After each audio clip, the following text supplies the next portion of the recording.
Welcome to the Pestle, reviewing and breaking down movies to look for insights into the movie-making process. Hosted by Prometheus. It sounded like a good idea, but now you kind of regret it. Let's start the show. Welcome everybody to the Pestle. We are today, dang it, I clicked off the soundtrack and I'm all out of sorts. Oh my God. Today's show is brought to you by Robin Sparkles. Grab Robin Sparkles' hot new album, Make It Sparkle, this Friday, available at Sam Goody and Camelot. It feels weird going without the soundtrack, even though in the final cut, it's going to have the soundtrack still going. Oh, okay. Is that what we're going to do? That's what we're going to do. We're gonna okay, cool. We're going to fix it in post. We're going to... Correct, sir. Which is kind of what, before I get into it. The greatest sin. Welcome everybody to the Pestle. I am Wes. And I am Todd. And we're filmmakers, actors, writers. We make things and then we use that pseudo knowledge to come and make fun of other people's work. Not really the intention here. We actually like to analyze and use what we learn from films and TV shows to try to get better at our craft. Maybe along the way, clear up some, myths of filmmaking and if nothing else, have a really fun time while doing it. I don't know. So we can talk about fix it in post or we can dive right in. I'll let dealer's choice, Todd here decide. So today we're covering The Mummy Returns. If you answered, if you haven't seen this film from what is it, 2001? Yeah. If you haven't seen this film, please pause this episode, go watch it. I believe it's not streaming, but you can rent it on the YouTubes and stuff like that. So for sure, we'll look at a few things. We'll touch on some of the story and writing, expanding the universe, as well as shifting the tone of a sequel and other such stuff and things and stuff. And a quick synopsis of the film: the mummified body of Imhotep is shipped to a museum in London, where he once again wakes and begins his campaign of rage and terror. Written and directed by Sommers, cinematography by Adrian Biddle, featuring Brendan Fraser as Rick, Rachel Weisz as Evie, John Hannah as Jonathan, Arnold Vosloo as Imhotep, Oded Fehr as Ardeth the Medjai, Freddie Boah as Alex, Patricia Velasquez as Anck-Su-Namun, and Dwayne Johnson as the Scorpion King. And no clip today because all the online clips were basically action sequences instead of any kind of dramatic setups. And so with that, Todd, my question to you is, after watching the first Mummy, which, spoiler alert, we'll touch on a lot of, or some at least, of what happens in the first film.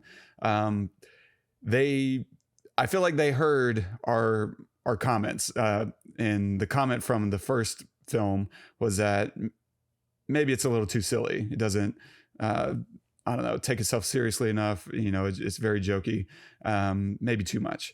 And for me, that became charming over the years. Whereas my first viewing, it slightly turned me off.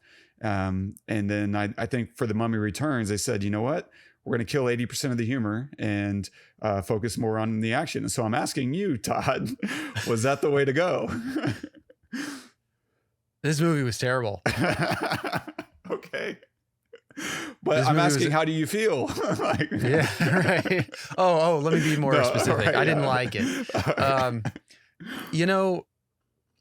I have my issues with films that take themselves a little less serious than they should, but also that take themselves too serious, right? There's like a balance there, right? And I think that one of the things the original Mummy did was they found a pretty good balance. It might have been the humor might have been a little much for me, honestly, in the first one. Like, it's just all the time, I felt like. But it had its place and it landed a lot of the time. So it was endearing. It helped introduce character, or establish specific aspects of that character, like Evie is kind of there to save Rick in some ways. Right. And they play on that with comedy, but the comedy it actually bolsters the character. Right. And it gives you a little bit more of structure of who they are and why they're there. So it was okay. right? It was digestible and like had a purpose. And so I feel like maybe they didn't know how to do that again, or they just wanted to make a completely different style movie, right? And either way, that's what they did. They made a completely different style movie. And so they took, you know, the endearing things about the original and they got rid of them all and they replaced them with just stuff that didn't have a purpose, that was unmotivated, that made everything run long in times, like incantations of the boy forever. Her death scene at the end was like, 15 seconds or something. We're just hanging there. I'm just like, oh my gosh, what are we doing? And it just, and then obviously I'm not even going to go into the special effects, because I think that is a thing that has been beat to death by the internet. Yeah. It's always been and will always be like cinematic folklore about like how bad Scorpion the cinematography King. is, or not cinematography, the special effects are, especially on the Scorpion King. Yeah. But I don't know, it is just very, very bad. And a lot of stuff also happened in ways that were like, okay, let me just say this, and then I'm going to end it because I don't have a lot to say. But I will say, one of the things that I think that most people love about movies that they don't even know is when your hero is put in a situation where you don't have any idea how they could possibly get out. Where you're sitting there, in the amount of time that you have between them finding out they're about to die or something bad's going to happen and the time where they fix the solution, there's no way that you can think that they could get out in that amount of time. And I feel like everything that happened in this film, not necessarily that I knew how they were going to get out, but was done in a way that it happened in a spot where there was that possibility, right? Where one, why would this happen here in the first place? This makes no sense in the storyline itself. And then two, a lot of stuff happens in places where like, oh, good thing that happened there because we can get this angle of a shot, right? Like it just didn't. It was all of the real danger was unmotivated to me. It just felt and it like didn't that. feel like real danger, right? Like they crashed that airship, right, with the big water attack. Right. And they lost that fight, but there was no sense of a real loss with it. It didn't challenge the characters to outthink, their opponent. And then what's really weird about that sequence is we cut back to Imhotep, and Alex is standing there and he says, "Mom, Dad, like, why is he talking to people who were never there?" Yeah. It's really weird and off-putting in so many ways, but yeah, sorry, continue And apparently Imhotep is the only one who can bleed in this film. Like there is nobody important, like dies, like nobody bleeds. Like, you have this huge army of like 100,000 coming at human beings. Right. And none of them are like injured, and like it's completely unbelievable and not in a good way. Right. And then to top it off with the bad special effects, because then that's an endearing thing. That's a thing that can save a movie like this, is like, okay, the storyline is just kind of like, we're just trying to get from A to B, but man, did you see the visuals? Oh my gosh. Like that's incredible. That's where they put all their money is there. No, they put all their money in actors, I guess, and locations. Locations for sure. Yeah. And then left, what, you got like $50 to do the, so, there's a lot of like in detail stuff too, that happened. That's just confusing, and plot lines that don't make any sense, but I'm not going to get into that detail because I just think that it's an unmotivated film that doesn't give me anything to leave with. I mean, I could turn my brain off, sit there with my son and watch it as like a popcorn movie, and he'd probably enjoy it. And he's 9, maybe he wouldn't though, because he's actually pretty, he's seen some really good movies with like bad special effects and he doesn't like them. right? He knows right away if something feels fake. Maybe because he's my son and we watch a lot of movies. Right. I don't know. Or maybe because he's human and you Yeah. can kind of tell. So anyway, I mean, 2 stars out of 10. I mean, it was not really enjoyable for me. Yeah, it's pretty bad. What's funny is I hit play kind of assuming the best because I haven't watched this since it came out. And so coming off of revisiting The Mummy, I was like, man, that was really fun. I'm excited to kind of see where, you know, this joy, this charm leads us. And that they pick up 9 years later, I thought was a fun idea. It allows for a lot of things to potentially happen. I just don't think they used it very well. I didn't like the introduction of their son. It felt very forced. There was nothing their son was giving them that the brother couldn't have given them. They're both kind of these, you know, adults. Now the brother is an actual adult and the kid is smarter than the brother, which kind of highlights how dumb the brother is and all that, blah, blah, blah. But it's still kind of this hapless, you know, wanderer who gets himself accidentally into adventures, and that screams Jonathan, right? And so you could have collapsed those characters and gotten, you know, a lot of the same motivations out of Evie and Rick, which this is completely, you know, here nor there. This is the 3rd film in a row with the hero's name being Evelyn. I write Evie in the show notes, but in the credits it's actually Evelyn. And so we've had 3 Evelyns in a row, which is my grandmother's name. So yay. Oh, is that what this is? Yeah, that's all we're doing. It's her month. It's all Evelyn movies from here on out. I love it. That's it.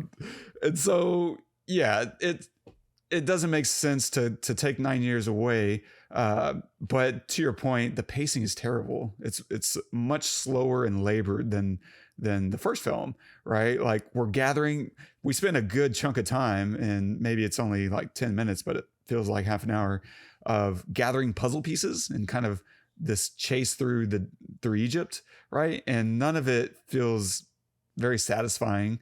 You know, it just feels like we're doing this for the sake of location hopping and finding clues, because it's a montage. And if you're just going to montage location hopping, I don't know what we're doing in the first place. It feels like a faux attempt at creating a bigger spectacle and a bigger universe. And so that's not the way I would look at expanding the universe, which is not where we're actually going when we discuss expanding the universe. That will come in a second. The other thing that, you know, I thought slowed it down, made it feel labored, was getting Izzy in the airship. If that whole sequence felt really wasteful and inefficient, storytelling wise, there's just a number of times when we halt our momentum. Whereas in the first film, anytime we stopped, it was to catch our breath. It was to say, okay, we have a moment. We're making our plan. Here's what we're going to do. We're resting, but we're also proactive. Here, every time you stop, it feels like you're losing momentum, and it feels like, what are we doing here? What's happening? It's never really to catch your breath. It's, I don't know, to kind of create a faux sense of drama and depth that isn't really there. And finding Izzy feels like one of those times. And I think maybe they should have introduced him in the opening. And that way you can kind of create some fun conflict instead of this kind of padded backstory that they're trying to create between Izzy and Rick, because Evie's been married to him now for like 9 years, or they've been together for 9 years. Rick and Izzy haven't seen each other for 9 years, and we're supposed to, I don't know. I don't think if I walked up on someone after a decade, I could create quite that much momentum right off the bat. I don't know. It felt off. It felt like, I don't know, unearned. And so I'm thinking maybe also just cut that whole character. If you're moving away from the humor, which is what they really did in this film, they cut out like 70% of it, and there's still some. It's mostly Jonathan and Alex, of course. But if you're going that direction, I think just cut Izzy altogether, because at this point he's like this over the top character, and it feels like he's kind of playing in a small sandbox with Jonathan because not everyone else is playing along.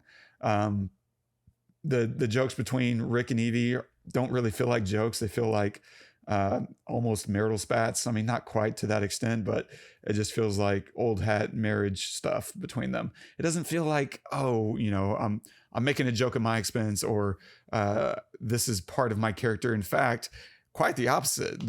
I feel like, really betray Evie's character. If you can call it betraying, I think their intention was to expand her character into a badass.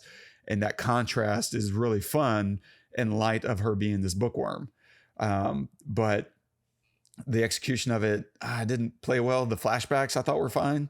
They're very much in that over the top, feel vibe, but I don't know. It just, the setup I think is the problem. Maybe not even just the execution, but the way they expand the universe, I don't know, man. It's now suddenly Rick is the chosen protector, right? He has this tattoo that reveals, as what is it? Ardeth Bay says, you're a protector of man, a warrior of God, a Medjai. And they have that little password phrase or whatever.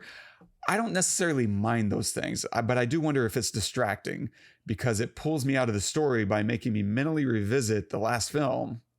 And now I'm asking these questions, right? Does it make sense to me? Can I go with this? I'm asking questions about what I'm thinking about the movie while I'm watching the movie. Those things should come after the movie, not in the middle of it. That's not a good place to put your audience. And so I think that's just a potential storytelling hurdle, which isn't necessary for this story to even work. They don't need that element for this story to play out and work out the exact same way that it works out. It's just trying to add more mythos to it. And I don't begrudge them trying to expand the mythos. I do begrudge the way that they do it because I don't think Rick is the obvious choice. If you're going that direction, I think make it Ardeth Bay because he's already built into that world in a way that Rick could never be. Because he's from Egypt and he's got this long history of being a part of the Medjai. And so there's just much more room to play with Ardeth Bay. But of course, Rick and Evie are the couple. And so you need to force it onto Rick. And I think that's just the wrong way to go. I think the whole idea of this preordained prophecy thing, I don't think that's the way to go with this universe. I think it felt better in the first film when it was about the characters making decisions rather than fate dealing them cards. I think there's worlds where fate is really fun to play with and explore. It's just not this world. This world felt more, especially, experience going through that first film. You're like, oh, you shouldn't have done that, right? And then they reap benefits or curses based on what they do. This film has nothing to do with any of that. It's just you're here because it was preordained thousands of years ago. Well, that's less interesting because now you don't really know how much of a hand these characters get to play in their fate. It puts you back on your heels instead of, making you lean forward like, oh man, what's he going to do now? I think it's just a simple thing that really changes the approach in the writing, the motivations of the characters involved. The other thing that felt off was suddenly Imhotep has a huge cult following. Like, I don't know. I guess, are these like the townsfolk from the last film? It just seems kind of random and a little unearned, even though I will say, like, I don't want to completely slam it because it does feel natural whenever the story is evolving. They do a good job of just making it so. They don't spend any time fleshing that out. And that's probably the way to go if you're going to have that in there.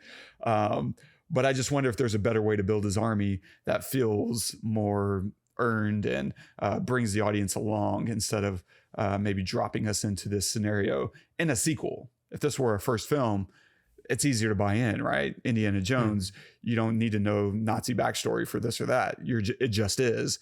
And that's okay. But that's that world. That's not this world. This world, we already saw Imhotep had nobody. He's been waiting for thousands of years for someone to come along and to pull the wrong lever. And he finally got that break. And now all of a sudden he has, 100 people willing to die for him, not just, resurrect him, but they're sacrificing their lives. And one guy, and this is, I don't know, one of those things where he gets his arm chewed off, right, in the thing. And I'm like, I mean, I guess I would like to see a universe where henchmen are rewarded for their obedience and their loyalty, and severely punished only for disobedience and disloyalty. That's a much more interesting bad guy that is, trying to understand human nature, and it welcomes people, right? Because if the thing about Satan isn't, that he's going to hurt you, it's all the good things he can give you. That's interesting. That does win people over. Like, yeah, I'm going to do some evil, but guess what? I'm going to get a lot of cool shit out of it. Yeah. Write that. Right. And so I just think there was a much better approach to this film that got left on the table. And even if nothing else, even if they had kept all the same story, you probably could have saved it through the humor by, reinforcing character through humor the same way that they did in the first film. And what I think happened is people walked out, people like me, people like you walked out of that first movie and said those things. And they said, okay, well, we're going to cut most of the humor out. We'll make it fun because it still needs to be PG-13. And if you're going to make it bloodless, you better have some humor. But we're going to kind of do the basic humor, like the worst jokes, right? Mom, Dad, I can explain everything. God. What a terrible joke. That's 40s humor, if it was 40s humor back in the 40s. Like, I don't know. Yeah. But it's very, comic strip level of punchlines. I mean, this is everything that has been wrong with Hollywood. This movie right here. It's like, oh, you say that you're going to listen to people, right? Oh, maybe there's too much comedy in the first one. Listen, your job as Hollywood, your only job is to entertain, but you've got to be true to your art, right? You've got to entertain, sure, but what's entertaining is when you're true and honest, with your art, and you do the best you can. You don't like it's the same thing as like, oh, everybody loves Backstreet Boys. Okay, I got an idea. Let's make another one. Call it NSYNC.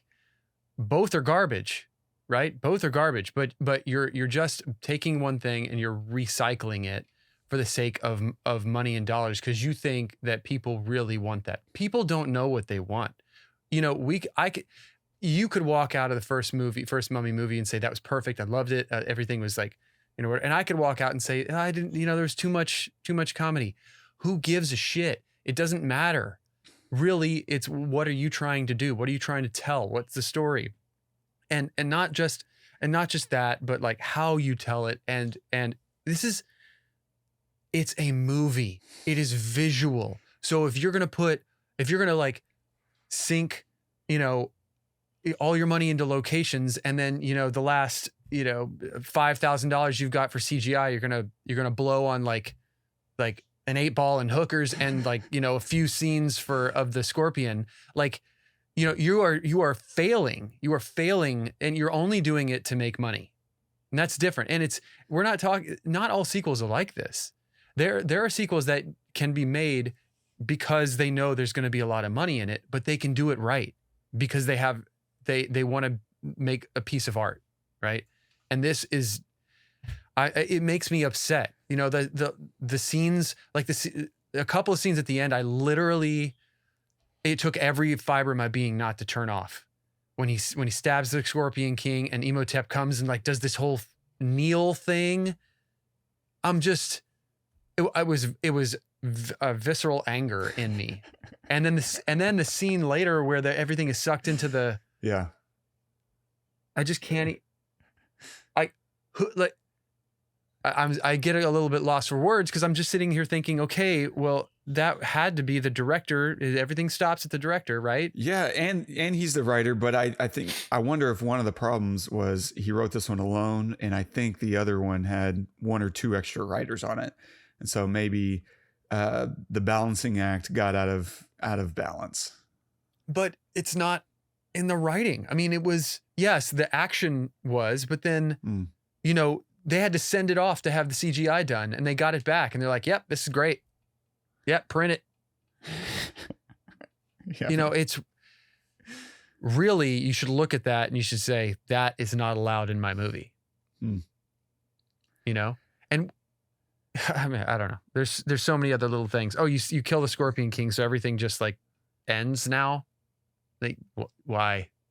Yeah. Sorry. Keep going. No, I mean, that's pretty much all I have. I think it's just frustrating to have something so strong. They carved out something new, mostly fresh, certainly borrowing, but mostly fresh because you're doing it your way, in a new thing, right? We're gonna explore Egyptian mythology, and we're gonna Indiana Jones it up a little bit, and we're gonna have all of our own unique characters, right? And we're gonna present them in their own unique ways, and let's play with that. Let's go with it, and to have that, and then to kind of turn your back on it to a large degree, and the sequel is just it's a misstep. You need to believe in your vision, and I think they just didn't. And I don't know if that comes down to Stephen Sommers or maybe executives in some suite somewhere saying, "Hey man, great job on the last one. Did really well at the box office. Do it again, but make it for adults this time, or at least adultish." Okay, well, and then he's just happy to make another movie, right? I mean, we can be that way sometimes where we just want to get out there and make another hit. I cannot imagine the rush that comes along with making a hit and having people watch your movie. And I think this is what happens with Michael Bay is he enjoys, making movies that people watch. It doesn't matter if people like us, aren't happy with it, and we're like, man, you can do better because we've seen them do better. You can do both. You can make smash hits that are really fun and, for everyone. And I think it's addictive. So I wonder if maybe part of it's that where, Stephen Sommers is like, I can make this movie and here's some qualifications that I need. Fine, let's do it. Let's have fun. And two, this probably bears repeating as well. This came out 2 years after. 2 years to develop a sequel and shoot it, and release it. Like that's pretty outrageous. And so maybe to a large degree, he was also under the gun. Like, hey, you need to do it by X day because this is whatever, a Christmas movie, or nothing at all. Like, oh well, marching orders, and that's when you end up with bad effects. Like, I'm sure whoever did the VFX are more than capable of doing incredible work. I'm sure if we went and looked at the report, we would see some really amazing work. But when you don't have the time or the budget to do multiple passes, and especially the worst effect you could ever try to tackle is a human, and you're trying to recreate, one of the more famous faces. And this was The Rock's coming out party, right? This is his first film. And so there's all that pressure. Everyone's looking for it. And there was nowhere to go but down. There was no path to success for this movie. And maybe that's what we're really looking at is the result of rushing out a sequel to a hit. And it's like, well, you get what you get and you don't throw a fit. I don't know. That's where I'm at. And that's the rest of the story. That's how the cookie crumbles. Yeah. I honestly don't. Is that? Yeah, I honestly don't have much more because I don't think it needs me to go through and ideate all of the little or like call out all the little things because there's so many. And I think that anybody from my 9-year-old son, to the people that actually made this movie could, see it for what it actually is. It was just a reason to make more money, honestly. And like from everything from the script to the CGI to honestly, we talked when we did The Mummy, about some of the scenes, like some of the locations and how amazing, like the shots were like, I remember specifically about the shot at the end where the big, huge wall comes down and how real and amazing and heavy that felt and sounded. I didn't get any of that from any of this. Agreed. And I think it wasn't just because obviously that was built on a soundstage. It was, and obviously this was too. So what's the difference? The lighting, the camera work, the actual angles, all of it. It was like, okay, we've got it, now go. Like we've built it, okay, now go. as opposed to it felt a lot more motivated. It felt in the first one like they took their time. They got the lighting right. They were like, we want to shoot it from this angle. Well, what about over here? They had discussions. Like it's funny. You can actually see it in the first one when you watch the second one, because you don't see it in the second one. At least especially when they're inside, when they're in the tombs and in the corridors and stuff, it feels fake. It feels staged. Yeah. It feels very set designy. So, yeah. So anyway, I could go through, but I really don't want to. I think that we've kind of like hit all of my points, at least. Same. I take no joy in, tearing into something that I otherwise was hoping to enjoy. Yeah. And so, I think I still love the first one. I will continue. I'm glad I own it, and I will continue to revisit it. I don't think I will continue the series. I've never watched the third one. Can we not? Yeah. And I think I won't watch that one. I mean, I will say, if there's one saving grace for me, it will be Rachel Weisz and Patricia Velasquez. Right. Look fantastic. Amazing. That fight scene is really fun. Really fun. And to your point earlier, like I love that I do love that they gave Evie, like they tried to at least give her another side, right? Mm-hmm. I don't think that they landed it, but that was really interesting. And to see her, that fight scene was like, oh my gosh, this is so awesome. But they're just absolutely gorgeous to look at and to watch. So, and it's funny in that setting to watch them have that fight scene, and it's clearly I don't remember if they announced it as like some kind of demonstration, but it's clearly like eye candy for everyone there, right? And so you get the sense of they're warriors, but they're also on display for their beauty, and so there's all these interesting little elements at play about how they're being perceived and received in their own time, so to speak. And so it's there's some interesting layers that they're playing with, and it sucks that they just couldn't land that airship. They crashed it into the forest, and all of the audience was injured. Anyway, unbelievable. Nice. So what are you going to recommend this week, man? So I can't believe that I haven't recommended this, or that we haven't even covered it, to be honest. But I'm going to recommend another sequel that actually I think does it really well. Some sequels are terrible. Some sequels do it better than the original. And I think The Dark Knight was better than the original. And not just because of Heath Ledger. Yes, because of Heath Ledger, but because of the art that surrounded it, the reason why it was made, and the thought that went into it, the motivations and stuff, and the acting, yes, and the directing and the script itself and the storyline and the plot, all of that stuff. I think The Dark Knight is just, like one of those, in 100 years, watch this superhero movie and you're gonna flip, and it'll stand the test of time. So The Dark Knight. Nice call. Yeah, maybe we'll do that one in a few weeks. We have a backlog of some requests that we will start getting to momentarily. I'm going to recommend a show on HBO. It's called Industry, and it's so good. It's about people in London in the finance industry.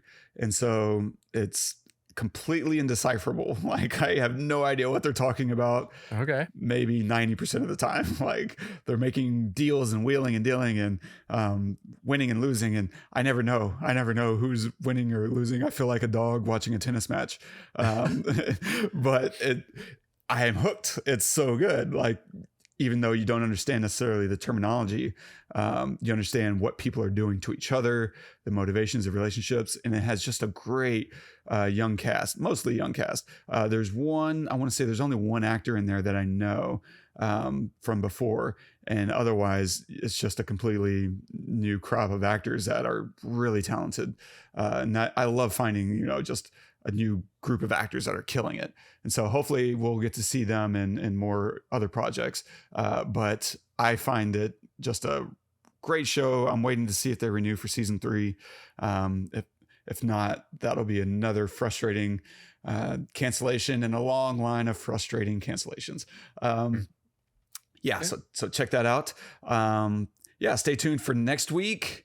We're going to be doing the last, I think, in our Asian cinema, and this is kind of a pseudo, kind of, sorty, wishy-washy, timey-wimey Asian film, in the sense that it's by Wong Kar-wai. It's called My Blueberry Nights, yet it's in America. It's with an American cast like Natalie Portman, Norah Jones, Jude Law. And so, yeah, it'll be fun, I think, just to see, what you make of it. I am, in love with Wong Kar-wai's style, just because it's beautiful. And I don't really need much from him. And so I'm curious to see, how you take it. Like Norah Jones, not an actress, right? Right. She's a singer, incredibly talented singer. And so I'm just curious, from the standpoint of you, a musician turned actor, watching another musician turned actor, and Wong Kar-wai taking on English, the English, cinema.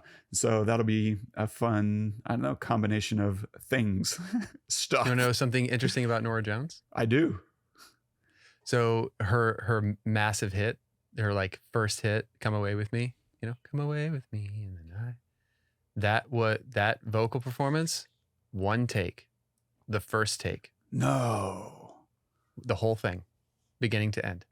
What? My buddy that played keys in the band I was in LA, went to school with her at North Texas and knew her relatively well.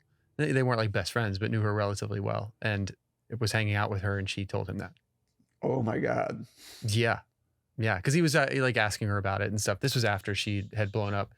And yeah, so it was lore, and I had heard about it, but didn't know. And then I talked to him years later after I'd heard about it, and he said, "Yeah, no, that's real, man. That's real." I love that because a lot of times performers, you hear things about them, but you don't know because they're kind of lore, and there's no way to kind of like prove that or to disprove it or whatever. But in this case, it's actually true, and I love, like when something is right, you don't change it. Yeah. So anyway, yeah. God, so yeah, cool. I'm excited about My Blueberry Nights. I'll check it out. Nice. If you're enjoying the show, don't forget to subscribe and review our podcast, and leave us a note if there's something you want us to talk about, kinds of things you find interesting. I want to give a big shout out to Joe Howes, friend of the show, for dropping a note on Predator. So this was really funny. And I'm going to open up an old wound. A fresh wound, I guess. And he left a note saying, basically, I spent the entire episode mocking Predator, and I got it wrong. So it's pretty funny, because in the first 3 minutes of the film, if you've never seen Predator, about 2.5 minutes in, Dutch, played by Schwarzenegger, makes a comment about why do you call us? Why not use the regular army? And contextually, the way I hear that is he's referring to himself as like special forces or spec ops, something like that. And he's saying he's making a distinction between what we are and the normal branch of the U.S. military, the regular army. And so I just had a field day with that for 45 minutes. I railed on him. And Joe was kind enough to point out, when he's saying the regular army, it's a technical term. Maybe the one term I didn't Google whenever I was researching, am I crazy? Or are all these terms nonsense? And the one term I didn't Google was regular army, because it's not talking about regular as in, this is the, normal or abnormal, right? You have your regular army, and then you have your super caffeinated, mega juice army, yeah. And that's what we are. We're the special reserve. It's a reference to regulated army. It's like regulated by America, right? The U.S. government, as opposed to what he is. Apparently, they were mercenaries. The synopsis in IMDb says that they're commandos. And commando is such a broad term that I usually, translate that to, a special type of force, and it could be used by anyone really. But commando, in my mind, is a reference to, okay, these are a special elite, unit, as opposed to mercenaries, which I guess equally applies to, you know, a merc. Yeah. And so he was distinguishing himself in that way, even though I don't recall a moment in the film where they disambiguate what kind of group they are. I think it's supposed to be assumed knowledge, but yeah. So regular army is a thing. So, well, technically they'd be commandos if they just weren't wearing any underwear. So is that what he's trying to tell us? Yes, correct. Sorry, I had to do it. I'm glad they got one thing right. You know, if you throw enough words on a page, monkeys even will apparently type Shakespeare. So I have no regrets, Todd. I'm not going to lie. I don't regret a minute of that. No, me either. It's fine to be wrong once if you're right 99 times. Right. You know what I'm saying? It's bound to happen. I'll wear that one with a badge of honor. Yeah. But thank you, Joe, man. That's really good info. I appreciate you chiming in there, sir. And if anyone wants to correct us on what we're getting wrong with the mummy, then please resurrect this episode by dropping a note at thepestlepodcast.com/themummyreturns. And you get points if you know our sponsor of the day. Ooh, so, yeah. Just points. Our quote of the day today is from Jonathan Swift. Vision is the art of seeing what is invisible to others. That's a great quick synopsis, like short synopsis of exactly what that is. Yeah. And honestly, I like that a lot because then it kind of just wakes up your brain a little bit into thinking, okay, well, I'm not trying to purposefully see what you don't see. I'm just trying to see it, whatever it might be. So it's just kind of like allows you to open your own brain rather than be inside somebody else's, you know, at least that's how I read it. Yeah. And I just felt like that's what we saw here in this film was someone, the way I translate this movie was someone lost faith in their vision by listening to too many other people. And so they abandoned their own vision because they were able to see something that everyone else wasn't. And then everyone else started chiming in. And it's like, oh, okay. And it's hard to stand up whenever other people are saying, man, you need to do X, Y, Z, right? You need to lose 50 pounds. When it's like, maybe I need to gain 10. Like it's hard for other people to see what you see. And sometimes you just have to stand against the current. And I think this is one of those times. I'm completely conjecturing here.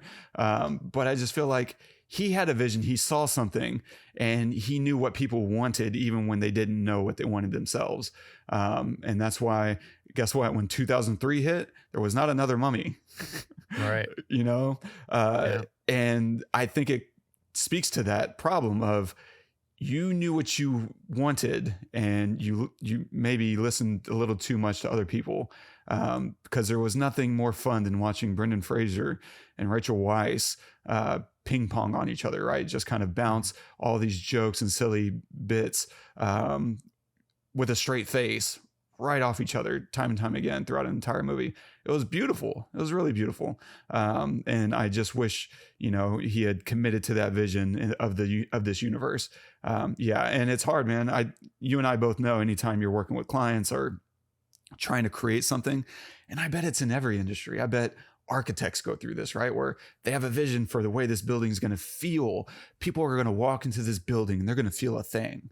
And it's going to be this thing that's developed out of whatever, this broad arch or whatever, you have a vision for it. And then you suddenly have your accountant coming in. It's like, yeah, they can feel that way, but maybe with a little lower beams or something, it's like, yeah, you have to really stick to it. And sometimes you got to take a loss to get the victory, but knowing how to do that, how to shift that around is part of having a vision, because every vision is usually going to be a team process. And man, the ability to communicate your vision to the rest of the team, that's where magic, lives, I think.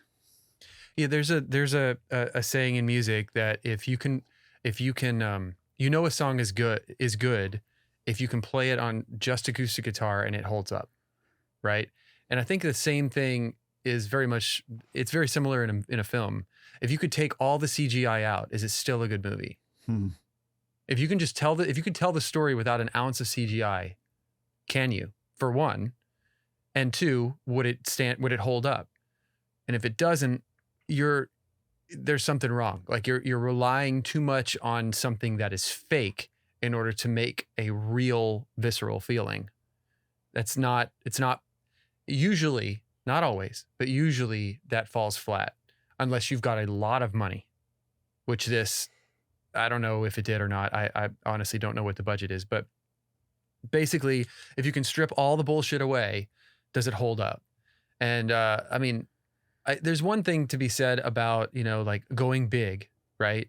They wanted to go big. They have armies of the dead and they, you know, all of these like CGI locations and stuff, or they wanted all these locations and is one thing to be said about that. But it's the other thing to say, okay, well, it doesn't look good. So if I remove it, does the story still stand? And the answer is no, you've got a problem, you know? And I think that they just ignored that, or he didn't see that, or chose to ignore it. I don't know. It is tempting every time you make a sequel to anything to make it bigger, right? It's like, okay, we're going to, and maybe sometimes the secret is let's make it smaller, not necessarily in like spectacle, but in the stakes, right? Maybe we didn't need Imhotep versus Scorpion King. Maybe we needed Imhotep versus Anck-Su-Namun, right? And now there's a completely different angle for us to explore this, because maybe Anck-Su-Namun felt the same way as Nefertiti, right? Maybe she was and you can recontextualize what we were talking about with that battle, that demonstration between them two. Maybe they were supposed to be friends, and maybe Imhotep was supposed to be the enemy. That's a completely new approach, right? And you're taking the same cast of characters, and you're building out the stakes in a completely new way that, you know, Anck-Su-Namun was caged just as much as Nefertiti. Yeah, there's so much more opportunity, and going smaller sometimes is the answer, not going bigger. Yeah. Especially when you can't go bigger because you don't either have the skill or the people or the money. Yeah, or the time. Or the time. Yes. Thank you. That's, you're totally right. They did not have the time to make this movie, you know? So anyway, let that be a note to any of you screenwriters out there. Like make it, if it doesn't work small, it will not work big, right? It's gotta work first, and then you can build stuff around it. If you don't have the bones there, you can't build out the bones with CGI. Sorry. The reason why, and we talk about it all the time, so I don't even care if anybody noticed or like if it ruins anything. The reason why you and I love Interstellar is not because of the outer space shots. It's because of the story and the purpose behind everything inside of it. Yeah. And this just didn't have that from beginning to end, and then added a bunch of superfluous stuff on it, and just I mean, I'm sorry, I am going to beat a dead horse, I guess, but they to your point, they are relying so much on very basic stakes, right? That they don't sell very well, because you have Evie on the airship and she's like, I just want my son back. I want to hold him in my arms. I love my son. Like, I don't think an audience member needs to be told a parent loves their child. What would be more interesting is having her demonstrate it in some way. And you can't settle for words that everyone already knows. We can predict those words. You need to find a way to demonstrate it otherwise. And if that means fighting with Rick instead of, coming together with him, maybe that's better. Now you have conflict, right? And that's a point of frustration. There's so many other ways to build out that they just chose simplicity over trusting the audience to be able to digest complex emotions in these characters.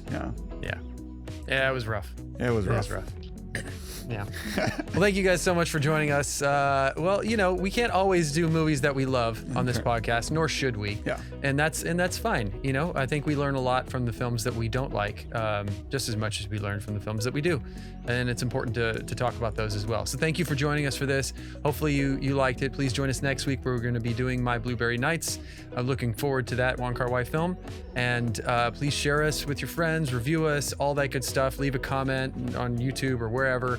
It all helps, and it all matters, and we appreciate all of it. So until next week, I'm Todd. I'm Wes.